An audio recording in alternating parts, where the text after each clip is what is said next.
弟兄姊妹平安，今天是2026年的6月12号。今天的经文是诗篇116篇第1节到第2节，12节到19节，创世纪24章第1节到第9节，使徒行传第7章36节到43节。今天要跟大家分享的主题是誓约。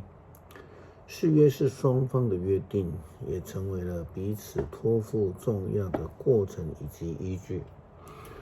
我们之前提到了亚伯拉罕得到了上帝的应许，他在100岁的时候，他的太太撒拉90岁的时候，获得了一个儿子以撒。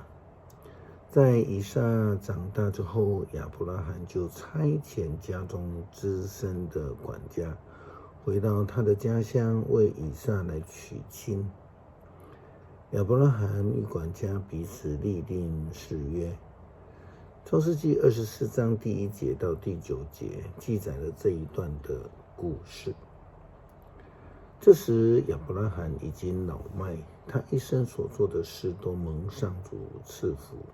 他对管理他家产年纪最大的仆人说：把你的手放在我的双腿之间发誓，我要你指着上主天地的上帝发誓，你不可在这迦南的女子当中替我找媳妇，你一定要回到我的故乡，在我的亲族当中替我儿子以撒娶个妻子。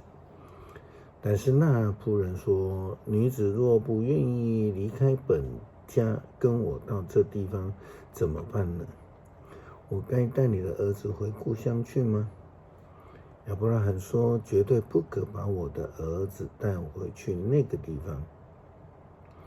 上主天上的上帝会派遣他的使者先去预备，